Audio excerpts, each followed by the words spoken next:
അപ്പൊ നിഷ മറ്റ് സംസ്ഥാനങ്ങളിലുള്ളവരൊക്കെ എങ്ങനെ കൂട്ടി നിഷ ഈ ഡാൻസിലേക്ക്? അതെ, സാജൻ പറഞ്ഞ പോലെ ഈ ഇന്ത്യൻ ഡാൻസ് ഫോം എന്നുള്ള ഒരു പ്രോഗ്രാം, ഒരു സെഗ്മെന്റ് കഴിഞ്ഞ ഓണത്തിന്റെ world Malayali council far east Asia and metro Malayalam നടത്തിയ ഓണത്തില് ഞാനിത് അവതരിപ്പിച്ചിരുന്നു. അതൊരു 1 അവർ സ്ലോട്ടിന്റെ ഒരു പ്രോഗ്രാം ആയിരുന്നു. അപ്പൊ ഈ 1 അവറിൽ നമ്മൾ 13 ഡിഫറെന്റ് ഡാൻസ് ഫോംസ്, പല സ്റ്റേറ്റുകളിലെ ഡാൻസ് ഫോംസ് എല്ലാം കാണിച്ചിരുന്നു. അപ്പൊ അതൊരു ബാക്ക് ടു ബാക്ക് ഓരോ സ്റ്റേറ്റിലെ ഡാൻസ് ഫോംസ് വന്ന് സ്റ്റേജിൽ 3 മിനിറ്റോളം അവരുടെ തനതായ കലാരൂപം, അതില് സിനിമ പാട്ടുകളോ അതേപോലെ മിക്സുകളോ ഒന്നും ഉണ്ടായിരുന്നില്ല. അവരുടെ അതെ, തനതായ കലാരൂപം അതെ, തനതായ രീതിയിലാണ് നമ്മൾ അവതരിപ്പിച്ചത്. അതിനുശേഷം ഈ എല്ലാ സ്റ്റേറ്റുകളുടെയും ഡാൻസ് ഫോം സ്റ്റേജിൽ വന്നതിന് ശേഷം അവസാനമായി എല്ലാവരെയും നമ്മൾ ഒരുമിച്ച് സ്റ്റേജിൽ കൊണ്ടുവരികയും ആ ഒരു നാഷണൽ ഇന്റഗ്രിറ്റി കാണിക്കാൻ വേണ്ടി നമ്മൾ ഫ്ലാഗ് എല്ലാം വെച്ച് വന്ദേമാതരം സോങ് എല്ലാം പ്ലേ ചെയ്ത് എല്ലാ ആർട്ട് ഫോംസും ഒരുമിച്ച് സ്റ്റേജിൽ വന്ന് സ്റ്റേജ് നിറഞ്ഞ, സാജൻ പറഞ്ഞ പോലെ 130ഓളം ആൾക്കാരുണ്ടായിരുന്നു. അപ്പം അതെ, അതെ. അതൊരു ഭയങ്കര ആ, സക്സസ് ഒരു ആയിരുന്നു. Yeah. അനുഭവമാണ് എന്ന് കാണികൾ അത് കഴിഞ്ഞപ്പോൾ പറഞ്ഞു. എന്താന്ന് വെച്ചാൽ എല്ലാവരും ഒരുമിച്ച് വരികയും നമ്മുടെ വന്ദേമാതരം സോങ്ങിലൂടെ ഫ്ലാഗും എല്ലാം, അപ്പൊ നമുക്കറിയാം നമ്മൾ ഒന്നാമത് ഇന്ത്യയിലും അല്ല, ഇപ്പൊ നമ്മൾ വിദേശ രാജ്യത്താവുമ്പോൾ അങ്ങനത്തെ ഒരു അതെ, ഫീലിംഗ്, അതെ. നമുക്കൊരു അപ്പൊ പാട്രിയോട്ടിക് ഫീലിംഗ് നമുക്ക് ജനറേറ്റ് ചെയ്യാൻ പറ്റി അപ്പൊ ആ ഈ ഇവന്റിലൂടെ. വീഡിയോയിലും ഞാൻ ഇടയ്ക്ക് ഇടപെടുന്നത് ക്ഷമിക്കണം. ഈ വീഡിയോയിലും നിങ്ങൾ ഉദ്ദേശിക്കുന്നത് നമ്മുടെ ഒരു പാട്രിയോട്ടിസം നമ്മുടെ കുട്ടികളിലും നമ്മുടെ ആൾക്കാരിലും ഉണ്ടാക്കുക, അല്ലെങ്കിൽ അത് കീപ്പ് ചെയ്യുക എന്നുള്ളതാണ് അല്ലേ? അതെ, അതെ. അതന്നെ തന്നെയായിരുന്നു പല ഞങ്ങളുടെ ഉദ്ദേശവും. എന്താന്ന് വെച്ചാൽ അത് കണ്ടു കഴിഞ്ഞാൽ കാണികൾ അങ്ങനെയാണ് നമ്മളോട് ഫീഡ്ബാക്ക് പറഞ്ഞപ്പോൾ അവർക്ക് അതെ, എല്ലാവർക്കും ഭയങ്കര സന്തോഷം. അവർക്ക് ചിലർക്കൊക്കെ രോമാഞ്ചം ഉണ്ടായി എന്നാണ് പറയുന്നത്. ഫ്ലാഗും ആ ഒരു ആ, അതെ, അതെ. ആ അപ്പൊ ഒരു അതിന്റെ ഒരു അതെ, ഡിജിറ്റൽ റീക്രിയേഷൻ ആണ് ഇപ്പോൾ നടക്കുന്നത്. അതായത് ഇത് എത്ര മിനിറ്റ് ഉണ്ട് ഈ വീഡിയോ? 8 മിനിറ്റോ അതോ 10 മിനിറ്റോ? എത്ര മിനിറ്റ് അതായത് 8 മിനിറ്റോളം ഉണ്ട്. ഉണ്ട്? പിന്നെ ഓക്കെ. നമുക്ക് സ്റ്റേജിൽ 1 അവർ ആയിരുന്നു, അപ്പൊ എല്ലാ ഏതൊക്കെ ഏ- ഫോംസും എല്ലാം കാണിക്കാൻ പറ്റി. പക്ഷെ ഇതിൽ നമ്മൾ ഒരു കണ്ടൻസ്ഡ് വേർഷൻ ആണ് കാണിക്കുന്നത്. പിന്നെ ഏ- പാട്ട് ഏതൊക്കെ ഏതൊക്കെ കലാരൂപങ്ങളുണ്ട്? ഏതൊക്കെ ഡാൻസുകളുണ്ട്?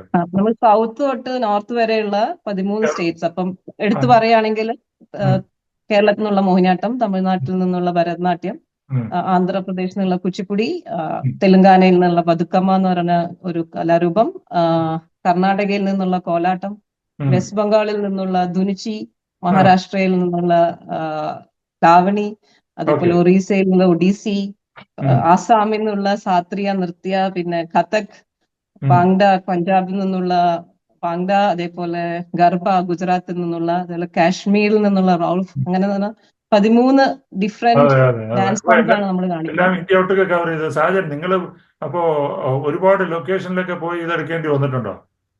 അതെ, ഇത് നമുക്ക് നിശയെ ഇത്രയും റിച്ച് ആയിട്ടുള്ള ഒരു ടീമിനെ കൊണ്ടുവരുമ്പോൾ അതിനെ ഡിജിറ്റലി ഏറ്റവും നന്നായിട്ട് നമ്മൾ പ്രദർശിപ്പിക്കുക എന്നുള്ളതാണ് നമ്മുടെ ദൗത്യം. അപ്പോൾ ആ, ഓക്കെ. ഇതിന് ഭാഗമായിട്ട് നമ്മൾ ഒരു പ്രിലിമിനറി ആയിട്ട് മീറ്റിംഗ് സെറ്റപ്പ് ചെയ്യുകയും നേരത്തെ ഡിസ്കസ് ചെയ്യുകയും നമ്മുടെ സ്റ്റുഡിയോ ടീം 20-ൽ കൂടുതൽ ലൊക്കേഷൻസ് പോയി കണ്ടിട്ട് അതിൽ സിഡ്നിയിലുള്ള ലൊക്കേഷൻസ് കണ്ടിട്ട് അതിൽ നിന്ന് 13 ലൊക്കേഷൻസ് നിഷയുടെ ഉം, അഭിപ്രായവും കൺസിഡർ ചെയ്ത് നമ്മളത് ഫൈനലൈസ് ചെയ്തു. അതിൽ ഒട്ടുമിക്ക ലൊക്കേഷനിൽ ഉം. ഞാനും നിഷയും ഈ ഓഫീസിലെ ഡ്യൂട്ടിയുടെ ഇടയിലും ലഞ്ച് ബ്രേക്സിനും ആ, ഈവനിങ്സിലും ഓക്കെ. ഒക്കെ നേരത്തെ കണ്ട് ഇവിടെ ആൾക്കാരെ നിർത്താം എന്നൊക്കെ തീരുമാനിച്ച് സൂര്യന്റെ പൊസിഷനൊക്കെ നോക്കി ലൈറ്റിംഗ് ഒക്കെ നോക്കിയാണ് പ്ലാൻ ചെയ്തത്. എന്റെ പ്ലാനിങ് തന്നെ ഒരു 2 മാസം ഉണ്ടായിരുന്നു ഈ അത് ശരി, പരിപാടി. ശരി. അപ്പൊ നിഷ എത്ര പേര് ഡാൻസ് കളിക്കാനുണ്ട്? ഇതിൽ 50ഓളം ആർട്ടിസ്റ്റുകളാണ് ഓ, ബാല ശരി. ഡാൻസ് ആ, ചെയ്യുന്നത്. ഓ, അതെ, അപ്പൊ വലിയൊരു അത് ടീം. 13 ആർട്ട് ഫോം ആണെങ്കിലും ഓരോരുത്തരല്ല ഓരോ ആർട്ട് ഫോമിലും ഒരു അതെ, ഗ്രൂപ്പ് അതെ. ആണ് വരുന്നത്. ഓ, ഗ്രൂപ്പായിട്ടാണ് നമ്മൾ ചെയ്യുന്നത്. അപ്പൊ അപ്പം വലിയൊരു ടീം. ചിലതിൽ മാത്രമേ 2 പേരൊക്കെ ഉള്ളൂ, ബാക്കിയെല്ലാം ഒരു 4-5 പേരടങ്ങുന്ന ഗ്രൂപ്പുകളാണ്. അത് പിന്നെ ശരി. ആ ഗ്രൂപ്പുകളൊക്കെ എന്ന് പറഞ്ഞാൽ ആ കലാരൂപത്തിന്റെ തനതായ കോസ്റ്റ്യൂംസും ജ്വല്ലറീസും ഒക്കെയാണ് വെയർ ചെയ്യുന്നത്. അല്ലാതെ ഇപ്പൊ മോഹിനിയാട്ടമായിരുന്നെങ്കിൽ മോഹിനിയാട്ടത്തിൻ്റെതായ ഒത്തന്റിക് ആയിട്ടുള്ള കോസ്റ്റ്യൂമും അതിന്റെ മേക്കപ്പും, അതേപോലെ ഭരതനാട്യം, അങ്ങനെ ഓരോന്നും അതെല്ലാം നമ്മള് അതെല്ലാം വളരെ സൂക്ഷ്മതയോടെയാണ് നമ്മൾ ഇതെല്ലാം ചെയ്തിരിക്കുന്നത്. ഇത് സാജൻ പറഞ്ഞ പോലെ 2 മാസത്തെ പ്ലാനിങ് ഉണ്ടായിരുന്നു. ഇതിനിടയ്ക്ക് പിന്നെ ഇതിനിടയ്ക്ക് ഞാൻ പ്രേക്ഷകരോട് പറയട്ടെ, ഈ സ്റ്റെപ്സ് അപ്പ് യൂണിറ്റ് നിങ്ങൾ മിസ്സാക്കരുത്. ഈ നമ്മുടെ ഇന്റർവ്യൂ കഴിഞ്ഞിട്ട് അത് വീഡിയോ ഉണ്ടാവും. അത് ഒരു കാരണവശാലും നിങ്ങളത് മിസ് ചെയ്യരുത്. കാരണം ആ, വിദേശ ഇന്ത്യക്കാർ എത്രമാത്രം നമ്മളെ നാടിനെ സ്നേഹിക്കുന്നു എന്ന് നിങ്ങൾക്കറിയാം. പറഞ്ഞോളൂ നിഷ. അപ്പോൾ 50ഓളം പേര് ഡാൻസുകൾ ചെയ്ത് 8 മിനിറ്റ് ഓളമുണ്ട്. ഇന്ത്യയുടെ അതെ, അങ്ങോളമുള്ള എല്ലാ കലാ കലാരൂപങ്ങൾ എന്നുള്ളതല്ല, ഡാൻസ് രൂപങ്ങളെ എല്ലാത്തിനെയും കോർത്തിണക്കി നിങ്ങളൊരു അടിപൊളി സംഭവമാക്കി ഇറക്കാൻ പോവുകയാണ്. ഈ അതെ. ജാനുവരി 26, അതായത് റിപ്പബ്ലിക് ഡേയിൽ ഇത് ഇറങ്ങും. അപ്പൊ ജാനുവരി 26 26 അല്ല ബാല, ചെറിയൊരു കറക്ഷൻ. റിപ്പബ്ലിക് ഡേയോടനുബന്ധിച്ചാണ് ഇറക്കുന്നത്. നമ്മളത് ഒരു 3 ദിവസം മുന്നേ ഇറക്കുന്നു. 22-ാം തീയതി വൈകുന്നേരത്തോടെ, സിഡ്നി സമയം വൈകുന്നേരത്തോടെയാണ് റിലീസ് ചെയ്യാൻ ഉദ്ദേശിക്കുന്നത്. ഓക്കെ, അപ്പൊ റിപ്പബ്ലിക് ഡേ ബന്ധപ്പെടുത്തിയാണ് ഇത് ഇറക്കുന്നത്. കാരണം നമ്മുടെ ദേശത്തിനോടുള്ള സ്നേഹമാണ്. ജനുവരി 26 മറ്റൊരു പ്രത്യേകതയുണ്ട്. ഓസ്ട്രേലിയ ഡേ ആണ്.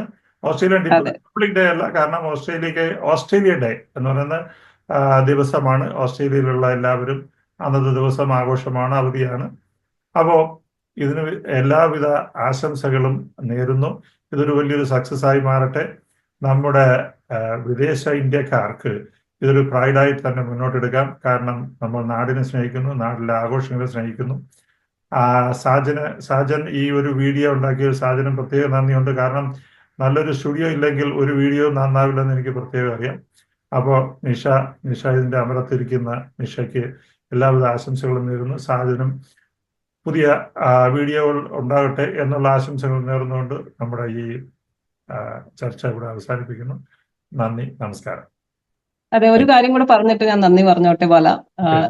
ബാല പറഞ്ഞ പോലെ ഇത് നമ്മൾ ഐഡിയയും കൺസെപ്റ്റും ഒക്കെ മനസ്സിലുണ്ടെങ്കിലും അത് വിഷ്വലി അത് കൊണ്ടുവരണമെങ്കിൽ നല്ലൊരു ടീമിന്റെ സഹായവും അവരുടെ എക്സ്പെർട്ടീസും നമുക്ക് അത്യാവശ്യമാണ്. അപ്പൊ അത് കറക്റ്റായിട്ട് എനിക്ക് സാജനിൽ കാണാൻ കഴിഞ്ഞു. അവരുടെ ടീം വളരെ പ്രൊഫഷണൽ ടീമാണ്. എല്ലാം ആധുനികമായിട്ടുള്ള സാങ്കേതിക സാധനങ്ങളും ഷൂട്ട് ചെയ്യാനുള്ളതും അവരുടെ ഐഡിയാസും കൺസെപ്റ്റ്സും എല്ലാം അടിപൊളിയാണ്. ക്രൂ നല്ല രീതിയിൽ ഞങ്ങളൊരു ടീമായിട്ട് വർക്ക് ചെയ്തു. അപ്പോ സാജന് വളരെ നന്ദി. ഇത് ശരിക്കും സാജന്റെ സ്റ്റുഡിയോയെ കുറിച്ച് ഒന്ന് പറഞ്ഞോളൂ. എന്താ സ്റ്റുഡിയോയുടെ പേരെന്താ? SS സ്റ്റുഡിയോ സിഡ്നി എന്നാണ് സ്റ്റുഡിയോയുടെ പേര്. നമ്മൾ ഓഡിയോ വീഡിയോ പ്രൊഡക്ഷൻസ് ചെയ്യാറുണ്ട്. നിഷയെ പോലെ ഒത്തിരി കലാകാരന്മാരുടെ കൂടെ കോൺസെപ്റ്റ് റിയലൈസേഷന് വർക്ക് ചെയ്യുന്നതാണ് നമ്മുടെ ഈ സന്തോഷം. ചെറിയ എക്സ്പീരിയൻസസോടുകൂടി പ്രേക്ഷകർക്ക് സന്തോഷം ഉണ്ടാക്കുന്ന കണ്ടന്റ് ക്രിയേറ്റ് ചെയ്യുന്നതിൽ ഭാഗ്യമുണ്ട്. ഓക്കെ, അപ്പോ താങ്ക് യു സോ മച്ച്. അപ്പോൾ വീഡിയോ ഇത് കഴിഞ്ഞിട്ട് പ്രേക്ഷകരെ നിങ്ങൾ കാണണം. കാരണം നമ്മൾ ഈ ചാനൽ വിദേശ മലയാളികൾക്ക് വേണ്ടിയുള്ള ചാനലാണ്. അപ്പോൾ വിദേശ ഇന്ത്യക്കാരുടെ ഏത് കാര്യങ്ങളിലും നമ്മൾ ഇതുപോലെ പ്രൊമോട്ട് ചെയ്യുന്നതാണ്. എല്ലാവർക്കും നന്ദി, നമസ്കാരം. നന്ദി ബാല, നന്ദി. Thank you.